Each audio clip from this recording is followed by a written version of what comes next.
this gap? Do you have all of the pieces in place with big data and AI? Are you on the verge of a digital transformation but still have some concerns? We're going to dive deep into these issues with an amazing panel coming right up. My name is Doyle Buehler, and today we're going into part 1 of 2 on how to bridge big data and the AI digital gap. It's part of a study just published by the Keenfolks, where they've taken the insights from 59 experts from around the world and created a roadmap going forward to bridge the digital gap in these disruptive, uncertain times. You can take a look. We'll have the link in the chat, but also in the presentation coming up. You can go to thekeenfolks.com/bridge-the-digital-gap. It's a bit of a mouthful. All right, so we're going to show you how to overcome common big data challenges, build an AI journey for your company, increase sustainability, and dive into what the future holds for big data and AI.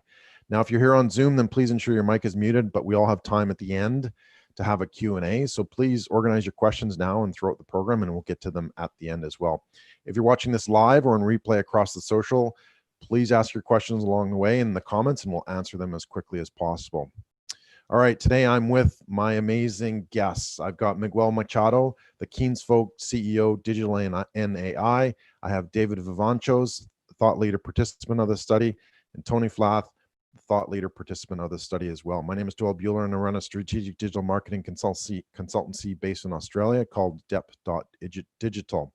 All right, let's get to know the panel.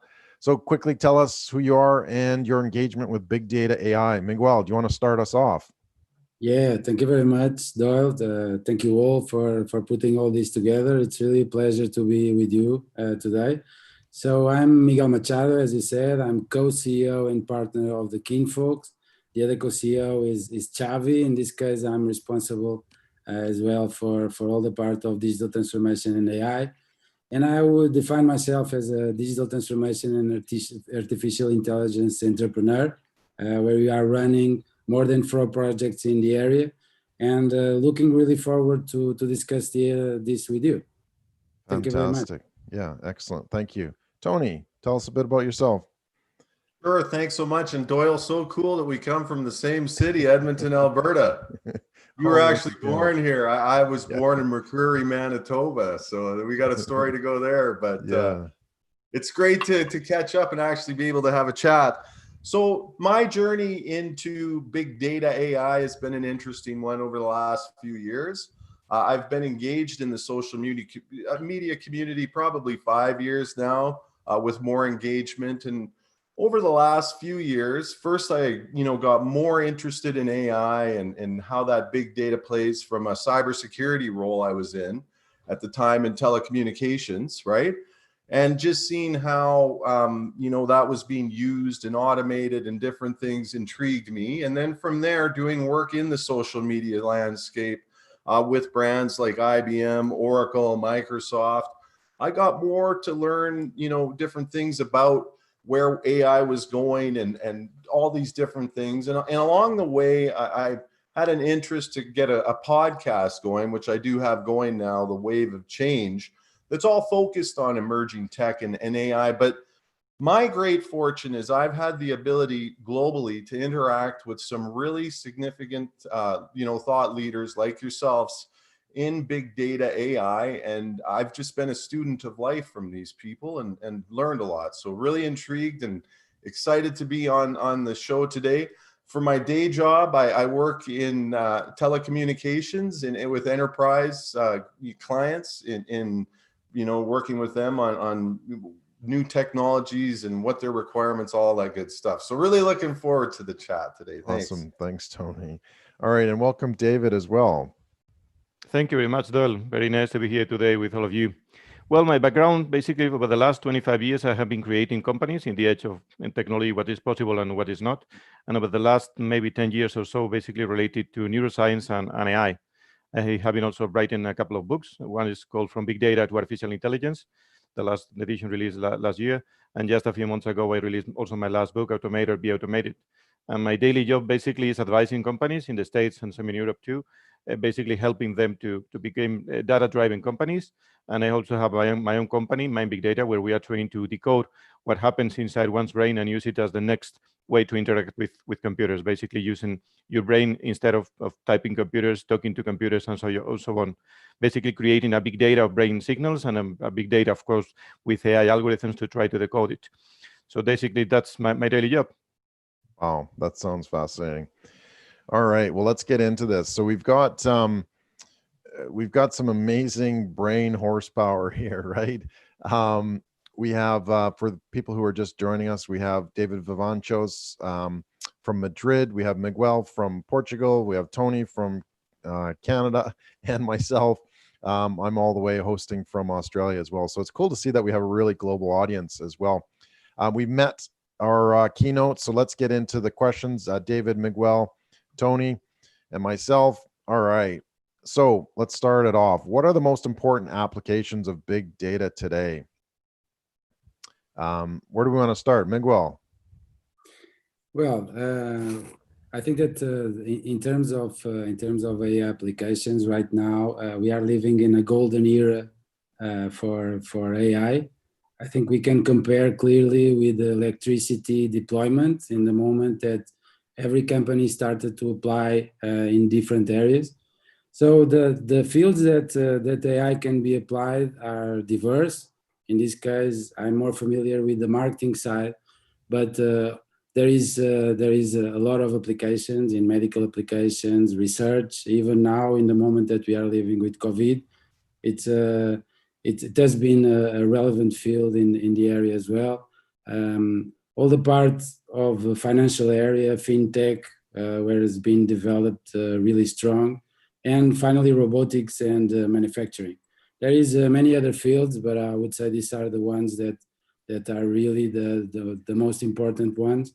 In our case, in the Keenfolks, we want to be an AI first agency in 2023. There are fields that are clearly defined and we have it as a priority. All the part of SEO, content creation, social media, PR, design, email marketing, development, and even all the part of quality processes and validation. But we are very human-centric and we are very focused in training the people that we have inside. So the impact that we can have in terms of technology and the transformation of the team that we have gets in place in order to combine and have the right balance between AI automation and also the talent that we have inside. We believe that there are fields that will never be substituted. We believe that intuition, wisdom, there are things that are really difficult to get there in terms of AI, at least with the technology that we have. But I mean, the field is impressive and the potential is there. So we are really into it. We are developing several projects in the area. And we are really convinced that in 2023, we become an AI first agency with a clear, defined strategy where David Vivancos is a great component to steer the area along with Marta Sanz that is taking very well care of the development. And we believe that this is going to be the future, clearly. Wow. Yeah, some big plans for big data. Tony, what do you think? Well, I agree, and I see a lot of the same areas as Miguel. I completely see that. Manufacturing, absolutely. You see a lot of different areas there where it's developing out. Medical, healthcare, huge potentials there where you see different solutions. Like I had said, my early introductions first into, more into AI through cybersecurity. There's, a number of things that are quite interesting, are from what you look at from big data and how, that's being harnessed and utilized. Certainly seen more there. I think you'll see, more and more happening at the edge with IoT, especially with 5G enabling, right? So we'll see more rollout from there, I'm sure. And then, interesting to see more, from chatbots, different things like that roll out and how they're really, harnessing information and automating different things. We'll see more with that, I would think as well. Excellent. Thank you. And David, what do you think? What are we going to see? For me, big data basically is one of the pillars of AI. So basically, we can't understand basically AI if we don't think about data, and we don't think, of course, about algorithms and computing.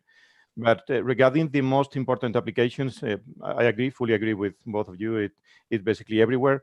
Now with the COVID outbreak, we have a lot of things going on related to trying to decode things related to the development of the virus and many other stuff, and of course, getting vaccines and so on. But of course, it expands to everything. The key point is that we have machines that are starting to do things better than humans in different areas. Just this week, I'm at an international conference, the ACL, the Computational Linguistic Conference, that is all related to why machines are starting to be better than us at understanding language, for example. We have the same with vision. Just a couple of weeks ago, it was at CVPR, one of the main conferences also in this regard. So basically, when machines start to master different areas, and of course, language and vision are one of the keys that we have as humans, we are starting to see basically it is spreading everywhere. I really don't see a field. The question should be, which is not important to have data-driven companies. And for that, big data is basically the starting point. If we don't have data, we won't be able, of course, to get analytics or get AI trying to understand what happens with our business. So I see it basically everywhere too. But fundamentally, are we sort of in that stage, obviously a bit of a transformation where we're trying to be more digital, less digital, more AI, less AI, more human, less human? Like, we're kind of setting the stage here for a big transformation. And should we be worried about, data, AI, and humanity within that complex mix? Yeah, I think we should be worried because everything is changing so fast. I have been in technology since I was 8, when I was learning to code assembly. And basically technology over the last 7 years or so, it's changing very rapidly. This field, the AI field, we have seen things that previously were only thought to be possible in the realm of science fiction. So yes, we are heading into very different waters that really we don't know really what's going to be there. But it's a challenging time. That's also, I think it's fascinating to be in that moment in history, to be able to create it and to build it and to, of course, create the think tanks to make it all together so we don't lift anyone apart. Yep. I absolutely agree, David. And like, I find this so interesting as well. I think that things that really differentiate and things should be watched is your whole country and how they're building infrastructure and different design into enabling AI is huge. I think that's going to be fundamental. I think, just in how it's embraced and utilized, there's certainly things that you have to look at. Think of this, for example, if you look at all these solutions that are being built out and patents that are being put out in the world, and you follow the trends of what's happening with AI today, China is clearly winning the race right now as it looks at deploying out AI, seemingly from different stats and things like that are going around out there in the internet that I'm sure we've all seen. But the point is there is a great opportunity for society as a whole to really embrace this. But yeah, certainly I just touched on this on a podcast I did on July 4th with a few influencers.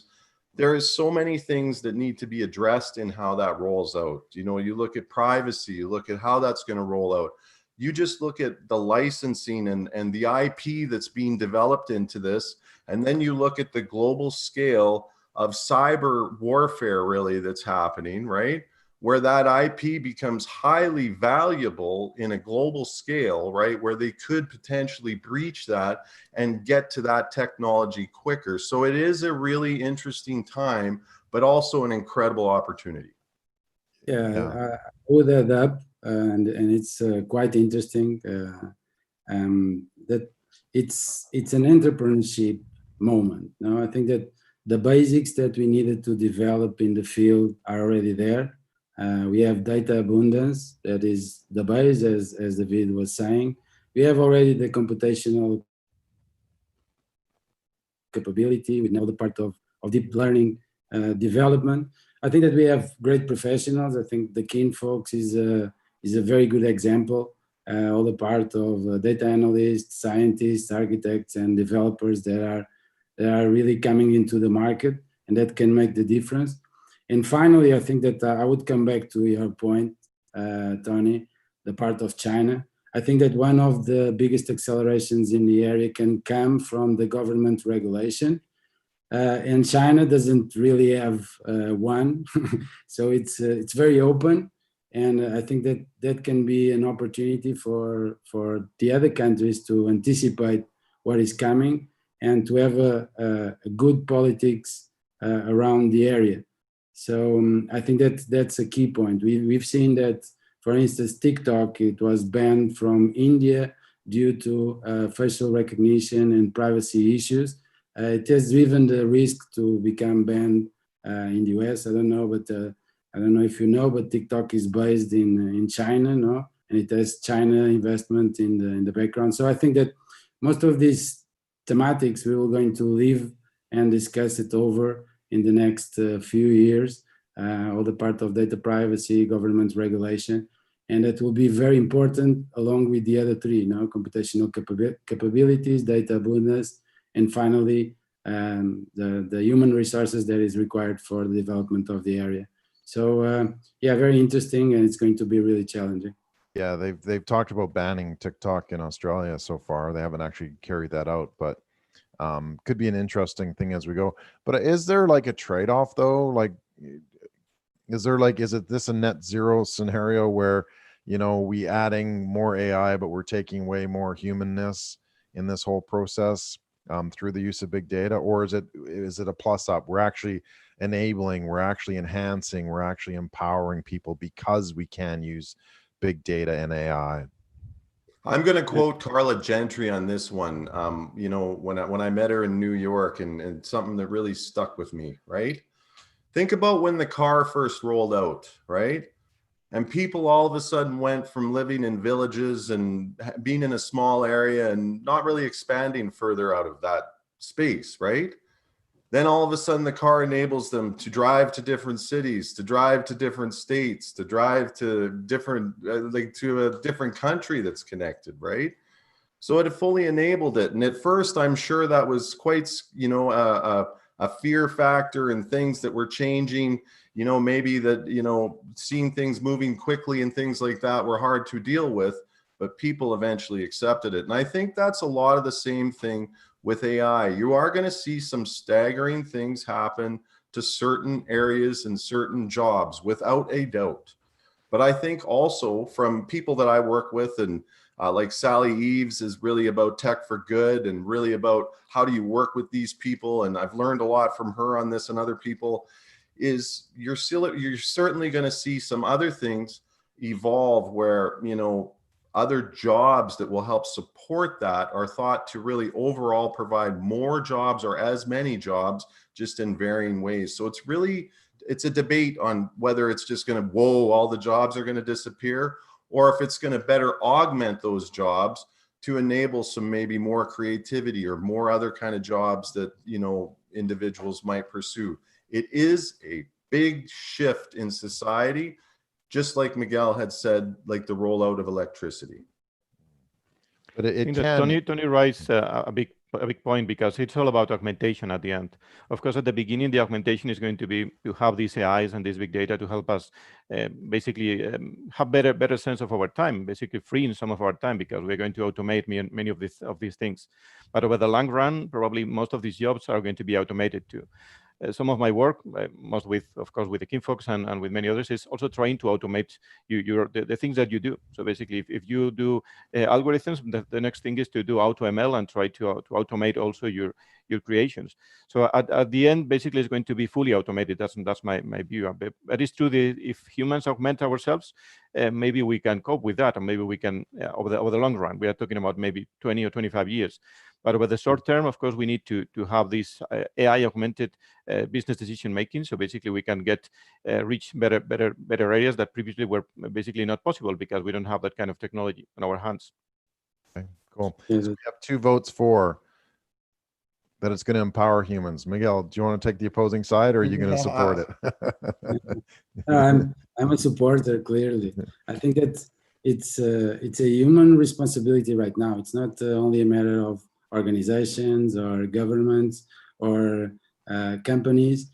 It's a matter of our responsibility as individuals. We all should work on a plan.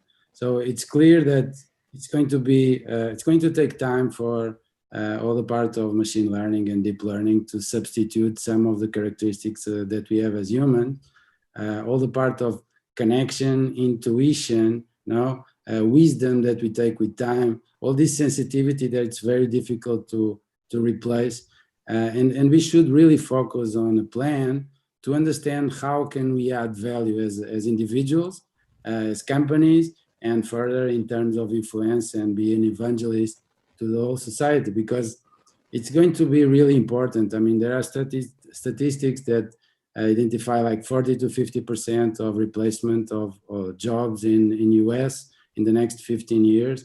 It's been said by Chris Penn, Kai-Fu Lee, a lot of experts.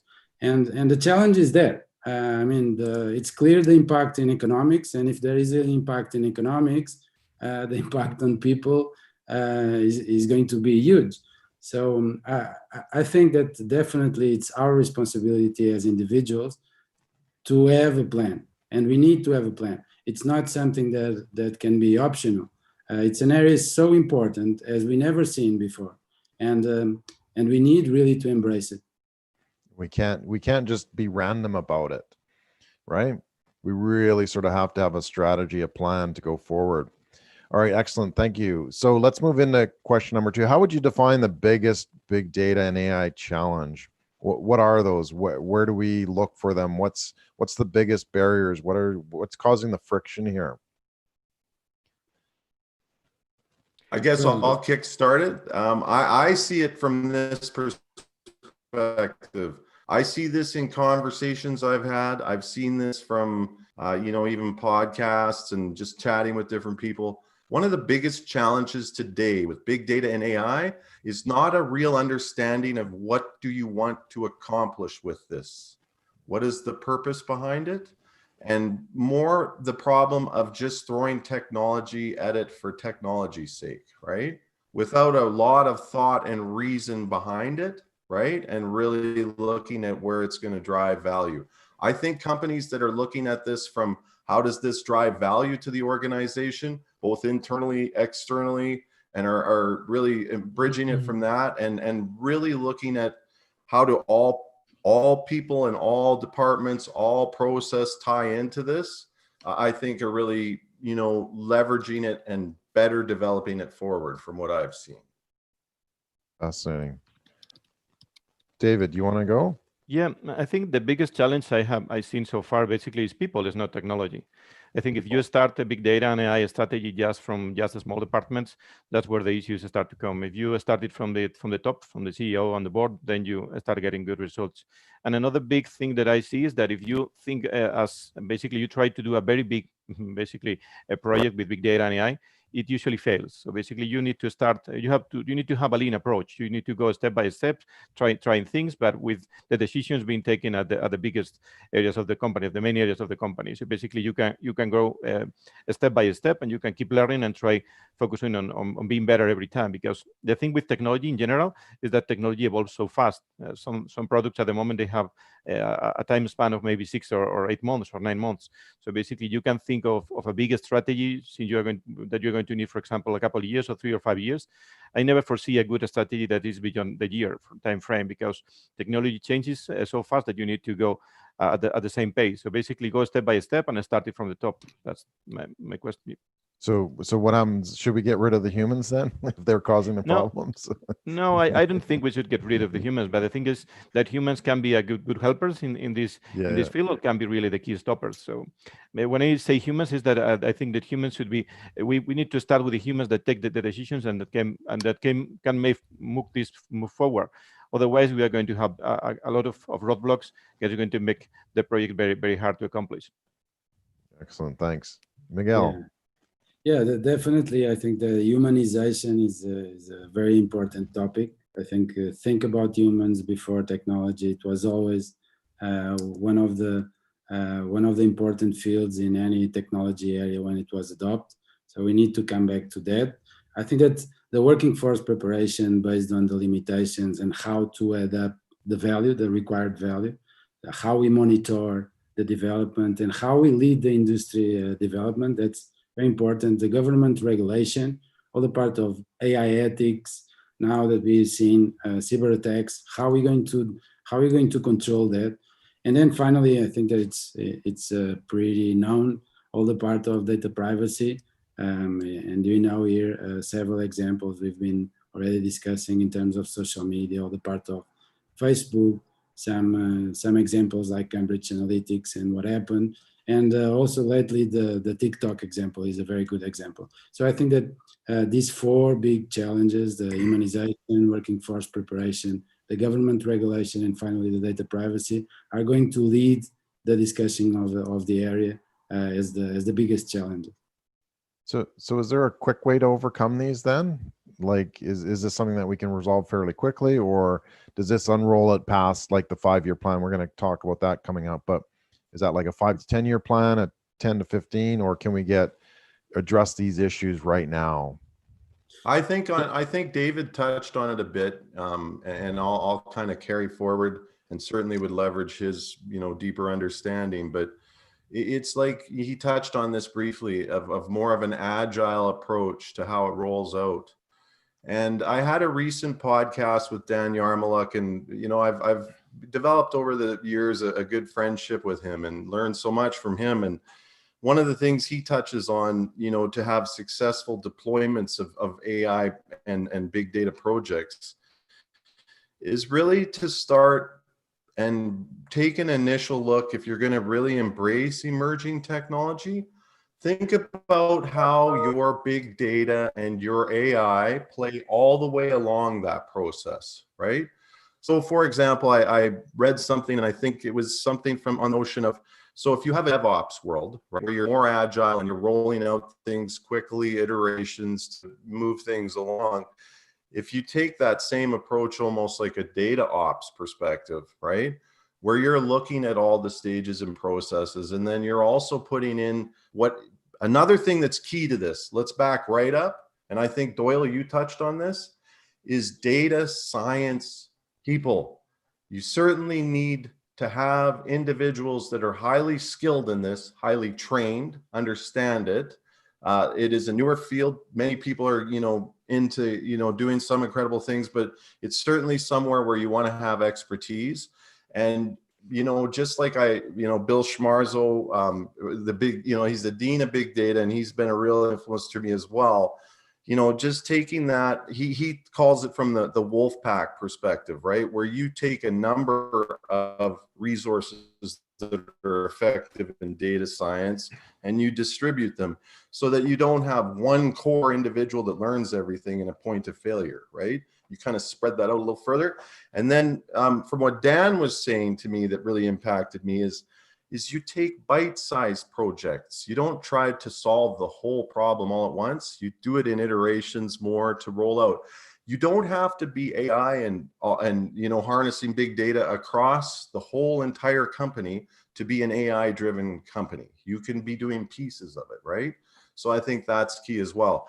The bigger stuff on privacy, those other things definitely have to be impacted. They're going to be longer term. But I think there's still enough ground to be made right there, right now, especially in this time of uncertainty where you can, put in things in place right now to better prepare yourself for the future. I think there's, that's the approach I would see taking from experts I've talked with.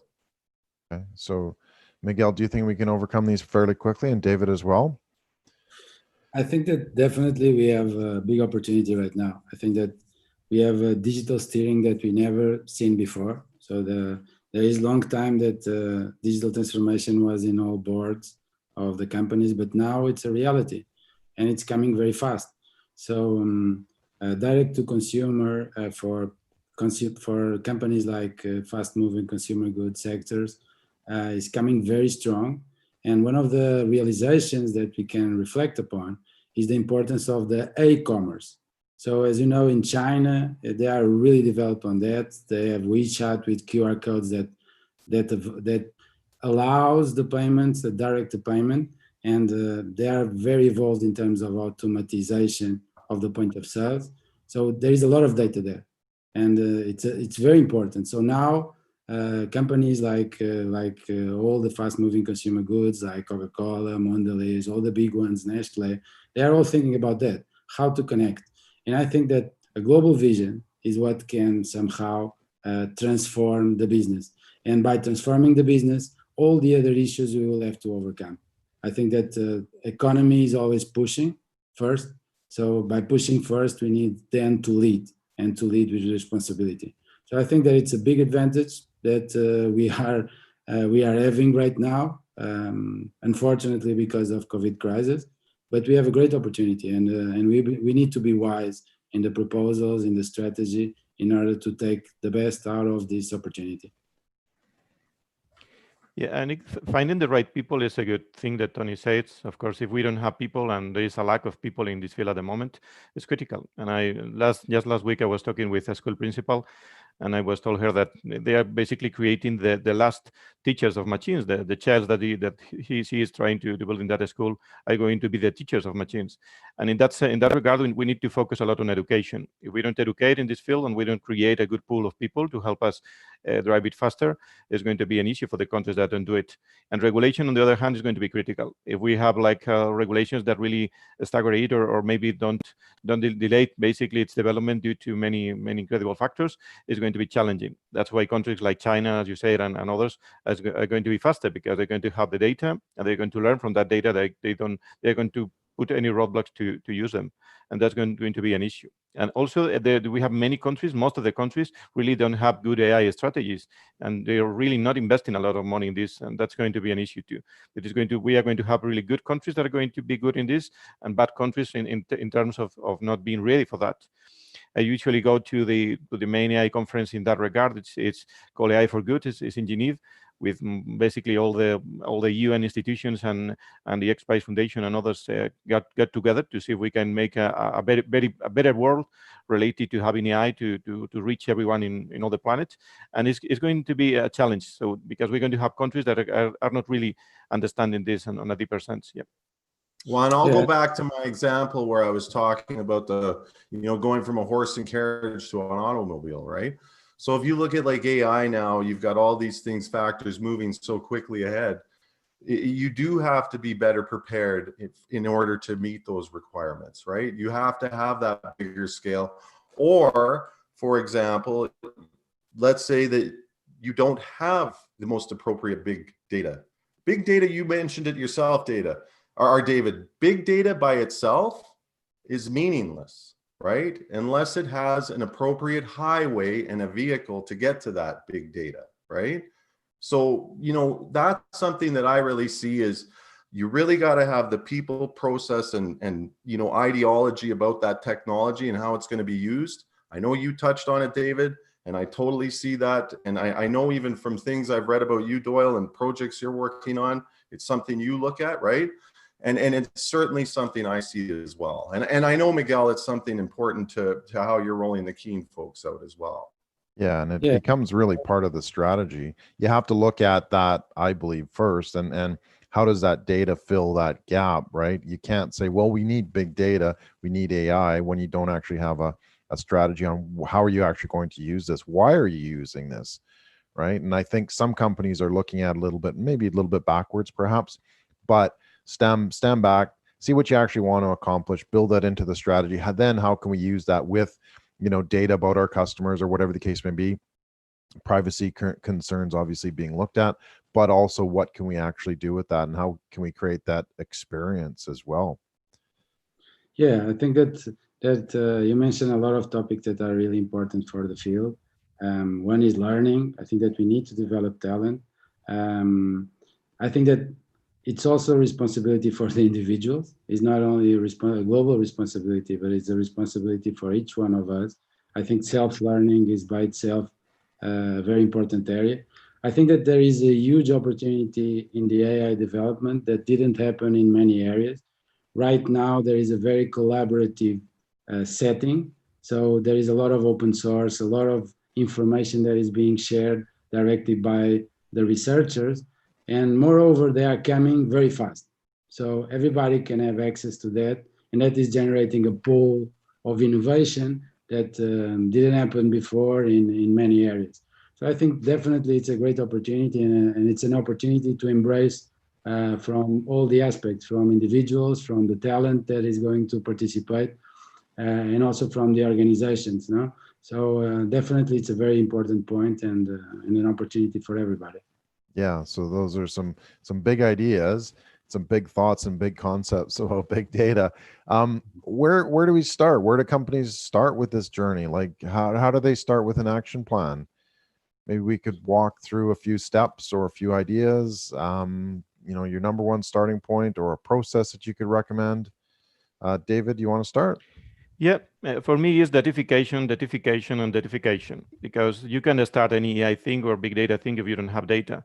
And it's true that we live in a data overload world where basically we have a lot of flowing data through IoT and many other means. But it's true that many companies that I see, they are not capturing the data that they produce. So basically, we need to go into the dematerialization of the world, basically creating all the physical assets into digital assets. That, I think, is one of the first starting points, because if you don't have data, you can't have AI. So I think datification of the company is a critical step. And of course, choose the right partners, because if you have like great partners that can help you bridge that gap, like the Keenfolks, and of course, having advisors to help you in that field, it's also critical, because if you want to start just with the knowledge of your own field, it's not going to be enough. So basically get to the best practice and find the right people to help you go in that direction. But the first starting point is datification, yeah, for me. Perfect. So it's like you're a sheep farmer and you've got to put up a fence, right? And you've got to house this data. What are you going to do with this data? How is it going to be used, right? And then, so where you could start is, David, you pointed out from a perspective of, defining how that data flow is going to get through, how it's going to be used, things like that. Also, I think important is looking at, what in that data are your crown jewels? Where's the value? Where's the value that you want to drive out to your organization that might make more economic sense, that might add new lines of business, or it might add new levels of service to customers, that might, make you socially more aware for something that you're doing, right? Or you're broadcasting, right? I think it's important, along with developing that technology, is to not get pigeonholed into just looking at that. I think you have to chart the whole journey and how that experience looks to everybody in there. But a starting point, definitely, look to where the value could be driven from, right? Excellent. Miguel. Yeah, definitely. I think that some of the points already mentioned. I would add up that I think that most companies should think about what's going to happen in 5 years. We've been seeing that a lot of new functions started to pop in for the last 10 years, but they were going to be transformed in the next 5 years. So how we envision in the company the working force. Now that's very important. How we identify the areas of value, like Tony is mentioning. Now, how we empower the people to get transformed in the company. All these questions that companies should start with to build up a plan. I mean, I don't see many companies working with plans to anticipate what's going to happen in Internet of Things, in 5G, and all these facilitators for AI that with data and with the data field and with the data possibilities that we have in the companies can transform the whole business and can add up in terms of competitiveness, or can put business out. So that's really a survival question, and we need to work on the plan. But you'd think during this time of utmost importance in survival, companies would be embracing that. And are they still kind of running scared? Like, quite honestly, I've seen a lot of companies kind of withdraw during this stage, during the crisis and that sort of thing. Yet there's so many opportunities that they could actually use if they could build more digital assets, if they could leverage those assets, if they could understand how those all fit together. To me, it's a huge missed opportunity. It's like businesses are going out of business, not because the world's changed, it's because they have decided not to change their model and how they actually grow it with big data, customer experience, all these kind of digital gap issues that we're talking about. Why do you think that might be? Or is that true or false? Well, I recently had a podcast with Matt Carletto out of Poland. He works in startups in Poland. Very interesting guy. You can see him on TED Talks. I had the chance of meeting him when I was in San Francisco for Think 2019. Very interesting individual. And one thing that he left with me on the podcast that really stuck with me through this whole COVID epidemic and pandemic is historically we're at a point of great opportunity. Even though we're at a great challenge, we're at a historic event in life. That's clearly, apparent to all of us. But he really saw it from three perspectives, right? From three perspectives. You have organizations that they are out of business. They are no longer in business, or they are soon to be closed, right? Then two, you have organizations that are basically doing, some adapting and, some kind of projects, keeping things going on, but not really taking too many steps going forward. Then you have the innovative organizations who are truly becoming the leaders of tomorrow. And he gave me a really good example, a simple example of a gym that was, experiencing a membership issue through the COVID of not having anybody come to the gym. And they quickly transformed. They defined that customers still needed to work out, even maybe more so with some kind of home regiment and things like that, right? And they quickly augmented, they quickly got a site set up, they quickly did a number of different things, they quickly had a video system enabled, they quickly got their trainers involved with this, and they gained ground, and they actually gained clients through this. So I think that there is a really great opportunity, and what excites me about this study is what are we going to see from organizations that are really doing that, and what does it make a difference? And hopefully that will contribute to other organizations taking that leap forward. And I think seeing that digital, it might be fun, Miguel, to do like a in a year from now, see kind of who fell into the digital chasm and who kind of came up on the other side. Yeah, I mean,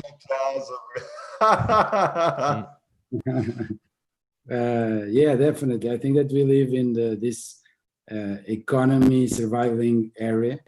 I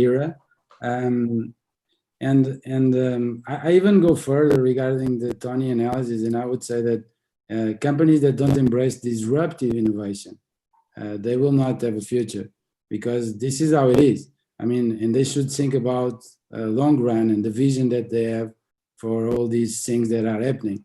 I mean, you see that the leading companies in the world right now are extremely oriented to testing, and they test more than 1,000, 2,000 times each one of the business that they have, according with the responsibility to innovate and to get the competitive edge. So, and this is not only for the technology sector. I think this is valid for any sector in the business. And companies need to partner with agencies, consultancies, and also develop this entrepreneur philosophy in order to get this edge. And it's disruptive. It's not only innovation right now, it's disruptive. And because there is the big opportunity. And that is the responsibility for every company. Yeah. But is the digital gap getting bigger? Is this chasm getting bigger, or is it getting smaller? You look at a company like Cirque du Soleil, 2 weeks ago, they went into receivership. How many digital assets did they have? Did they actually utilize these? How much did they use the data that they had to create, new and engaging content, or use digital assets in a different way or different manner?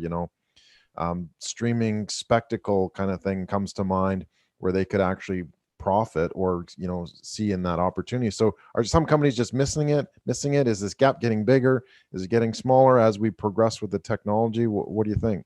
I think it's getting bigger, because basically the gap is getting bigger. Yeah, I think it's getting bigger, because the thing that you need to start it is going to basically be more challenging for the companies. And if you have started too late, basically you are going to be missing out. What we call today digitization is what we did, for example, when I started my first companies in 1995. Basically, theoretically, it's the same. Basically, the technology may differ, but some of the things are very similar. And some companies at that time did do nothing, and many companies still do nothing at the moment. So I think that you either embrace big data and AI at the moment, or you will be in the graveyard of companies. So in other words, those businesses deserve to fall into the chasm. Yeah, well, yes, the graveyard. The graveyard, the digital graveyard.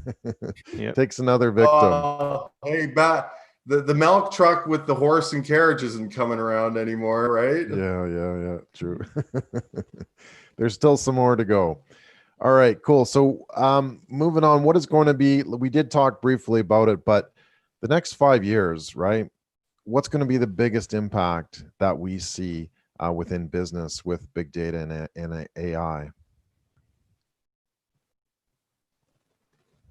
Well, from my point of view, I think that definitely is the entrepreneur's time. I think that right now AI is divided between 6-7 big companies that are steering AI from a strategic logic. Now we all know some of them now. So Google, Amazon, Tencent, well, a lot of Chinese that are coming to the place as well, Alibaba and all of them. And I think that the future is going to depend so much of them, but more from the entrepreneurship that we can add up, because there is a lot of ideas that we can put in place. And as I said, I see it like the electricity discovery moment, and where we started to deploy the electricity in all the kind of businesses that we had possibility with. So this is the kind of era that we live. It's a big revolution, and it's really exciting. So the way that we approach it is going to be the difference between really to take the opportunity on and or just lose it, as we were saying. I'm going to give an example of what's going to be available, really even just in the shorter term, 3 years. And then I want to turn it over to David to get his insights on this, right? I recently watched and read some information, and you touched on this, David, on how like language is going to be really automated within 3 years, to the point where it's almost like the Star Trek replicate, or like where they have the language ability to talk to one another and have it, do right there in their ear, translate it as they're talking. This is 3 years away from happening, apparently. Now, David, maybe you can talk to that a little more, but when you think what the impact of AI and capability is going to be in 3 years, you wouldn't like, it's at a point where, do you teach your kids a language now if it's going to be automated? I think there's still value in that, but just think about this from, a real fundamental change over the world. And this is just one example. And David, I'd love to get your insight on that. Yeah, fully agree. 3 years or maybe even less. Just this week I have been in this conference, but it's still going on. And basically our brain has close to 100 billion neurons and trillions of connections of these connections between the neurons. And just in the last networks that we have to understand language precisely are close to these 1,000 billion parameters. The last one just a few weeks ago was 200 billion parameters. And we have now at the moment ones that are close to 1 trillion parameters. American trillions. It is true that we don't have the other computing power to do all the things that we want to do with this technology, but it is true that language is fully dominated by AI, and 3 years or maybe less, we will have this replicator that you say, Tony, totally agree. For me, the next 5 years is going to be automation. If you don't automate, basically you're going to be very, very soon very out of business. So I think, of course, robotics is going to be playing a big role here.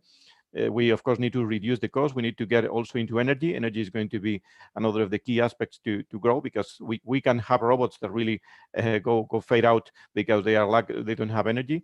But for me, automation is the big part. Just to name an example, I have one of my clients in the US, a CEO, not very popular, asked me just a few years ago if I can get his company to be from 5,000 employees to 5 employees in 5 years, basically automating all the other jobs. It is true that for him it's not going to be 5 years, it's going to be a bit more, but it's true that either his company do it, or maybe another startups come from the Bay Area or whatever, or from Singapore, and is going to do the same with just 5 people. So the thing is, you need to automate. You need to understand the process that you do in your business and keep the automation as your mantra, so you really cope up with what is coming. Yeah, no, that's fascinating. So do you, and I do want to learn to speak Spanish though before this all happens. So I'm with you there. I'm with you. Yeah. But is there like an inflection point? Like we have these merging issues. a tipping point, inflection point, whatever you want to call it, where we're seeing sort of an acceleration of this, where more and more companies are kind of getting things done, and we're reducing, obviously not the effectiveness of the company. We're increasing the effectiveness, but reducing sort of that human requirement through automation. Is there something like that? And if there is, where would we be at in this stage? We are starting to have AI as a service. Basically, we are starting to have like AI as a service. What previously was AI now is basically just an app. Yeah, that's one of the areas. Tony or Miguel? Yeah, I think that, humans are humans. And I think that the first thing that we feel is resistance, no? So we will resist. So the first phase is resistance.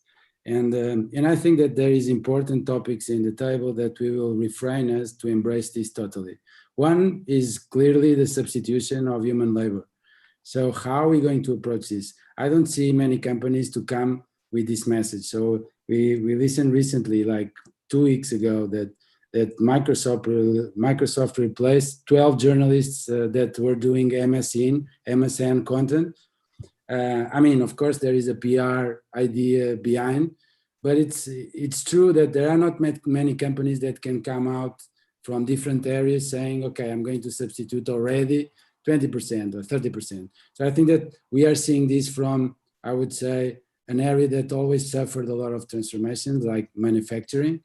But there are not going to be many countries that will have, countries and companies that will have the courage to go and face this challenge in the right way. So I think that the space is for a lot of startups, like David was mentioning, that will come first. And this maybe is an opportunity lost from many companies that will not face this in a serious way, with the right ethics, but always thinking about transforming. Absolutely. And I like to think about it like this too. I like to think about it as enhancing, like wherever capable. And this is something I hope to see with this, where it's an enhancement of what a human can do with it, right? Where the human is thought through the whole process. And maybe so many automated processes can't be done by a human, but if they are done and they enable the human to focus more on some other things, or customer journey, or social awareness, or other things like that that are better for the society, then that's a positive thing. And I think that's really key to how this rolls out. And I think it's very crucial that human element be really a key component to all of it, all the way through, even in the process of highly automating jobs, right? What does that mean going forward? And take robotics even for, this is what I find interesting is, even take robotics, or, the things that they're doing for people that have lost limbs, right? With a robotic arm. It's amazing, where it's physically connecting with your nervous system almost, right? Like, these are things where it's so intriguing because it's just an extension of the person. It's not a replacement. It's not a, anything else like that. So my hope and my desire, and really even from, some people I've chatted with out there that I've mentioned, is to really see that focus more on how is that going to better the overall human, humanity. Is there a maximum or a minimum though? Pardon me? Is there like a maximum or a minimum though? It's really, that we're so, look at it like this. Where we are in all of this AI, it's like we're hardly walking with it, right? We're not even a toddler, right? We're just scratching the surface with what this capability has, right? So, there's a lot that has to be defined along that. And, it really is in a 3-year window, you don't know what's available next, right? So would you put us kind of sub 20% in terms of that interaction between humanness and AI, or higher? And what's the maximum level that we could get in the next 5 years? I'd probably say that now, but where do you go to? That's a really great question. And what does that all look like? That's a big question. But it's big data and it's AI, right? There you go. Some big issues. Way to nail it. Yeah, and a big data gap too. So what are you thinking, Miguel and David? So from my point of view, and coming back to the gap that we were talking, I think that consumers are embracing technology in a very fast pace. This will guarantee that we will have the technology connection and also the data to operate. And in all these fields, it really depends on the people and the way that they're going to embrace the innovation. So I think that is really the key point right now. And I think that a positive understanding of what is the future from my side is always the option. So I don't see it in a negative way. I see it in a very optimistic and positive way. And finally, we will be able to manage this technology like we manage the rest that have been happening. So it's true that it's a completely different challenge, but I'm very positive and optimistic regarding the future. Perfect. Thanks. Yeah, I think we need to put human first because we are still humans, maybe not augmented yet, but we are still humans. And we need to see that we need to change our societies to cope up with this. So if we need to, we want to keep working because working is something good for humans. We need to think in new models. I think, for example, the New Zealand model of trying to delay, instead of having 5 days of work, you work just 4 days a week, and maybe 3, maybe 2, maybe 1, could be one option. Since if we are starting to automate many things, instead of getting rid of the humans, we may need to have them working less, basically working what is more important to do the job, and have machines do the other stuff. So I think we need to 20-hour work weeks. Yeah, we need to rethink the model of societies here. You have in Australia too 4-day weeks now? Yeah, there you go.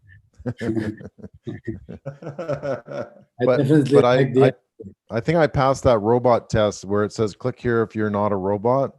Yeah. So can you actually prove that I am or am not a robot? Good question. All right. Well, let's get into, we're going to wrap things up quickly. Just want to do a quick lightning round. Just what is your biggest topic or biggest idea about AI, big data right now at this moment in time?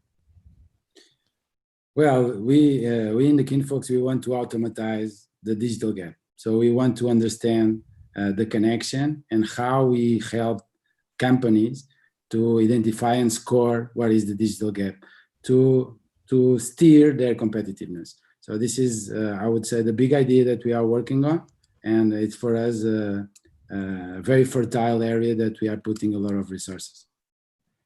And I'm really intrigued to see, how it will roll out further. I'll give you another example of an organization I was chatting with. And, this whole post-COVID-19 and, what does it mean to an organization? Manufacturing organization, shop floor, has people working on the floor, right?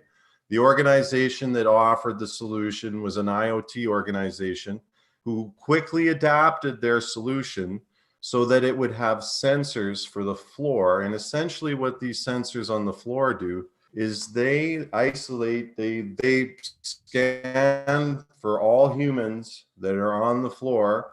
And what they do is they take everybody's temperature, these sensors, right?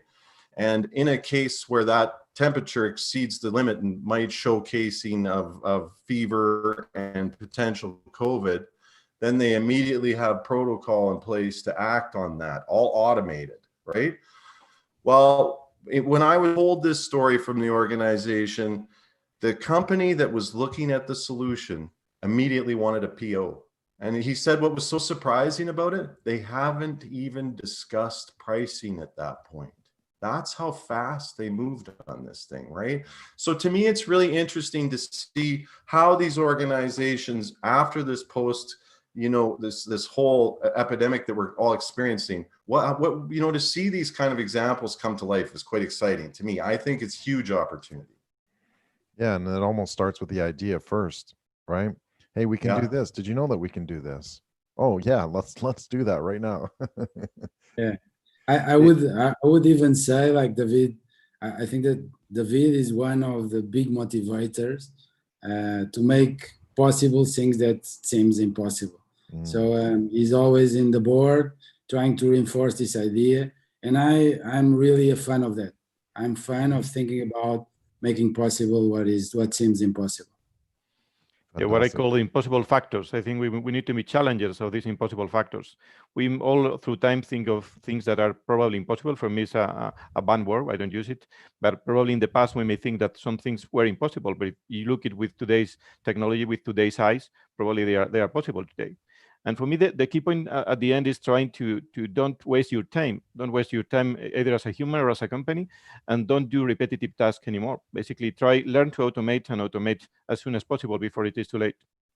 Absolutely. And as a kid, I watched Star Trek. I was intrigued with it. I also lived with 3 channels, so I only had so much to watch, right? But one thing that really stuck. I remember those days. Yeah. You sat and you watched this and you thought, wow, they can go to a replicator and they can just get food. Well, we're there with 3D printers, right? Or the whole interacting with someone with a different language and just being able to talk to them. That just seemed out of this world. Well, we're right there. Like, what next? And that's going to be what we need to decide next. So there's lots to go through, and from my perspective, it's really part of developing. I know the ideas are super important, but can you sort of look at the problem and look at the challenges in terms of how do you sort of need to realign your assets, how you need to realign the ecosystem and your strategy in today's day and age? Because without understanding that, you might fall into that chasm instead of jumping the gap, as we're all hoping to do. So I'm going to get into questions coming up. So if you do have some questions, feel free to put them in the chat box, and we'll hopefully get to those questions. And if you'd like, we can actually have you come up on screen and ask a question, and then our panel can answer that question too. So start typing in your questions in the chat box, and we'll be happy to get through those. Just in closing, I'm just going to keep things rolling here while we get a few questions coming. Next week, we're going to be having our part 2 of the show, where we're going to be talking with some other global experts as well, talking about the Keenfolks study, about the digital gap. And we're going to be talking about customer experience across the digital gap. So it's going to be a pretty exciting program to come and see as well. Please like, share, comment. If you're watching this on social through the live, please hashtag replay or whatever the case may be. And we'd love to hear more from you. Please hashtag the digital gap as well. And hopefully we can answer those quick questions as quickly as possible. So I am going to switch off live, and we are going to just stay on Zoom to answer the questions and that sort of thing. So my name is Doyle Buehler, and on behalf of our guests, thank you so much for spending your valuable time with us. We truly hope that you have learned some new insights today. I really want to thank the panel. We will see you online, and let's continue on with the questions. And I'll just turn off live.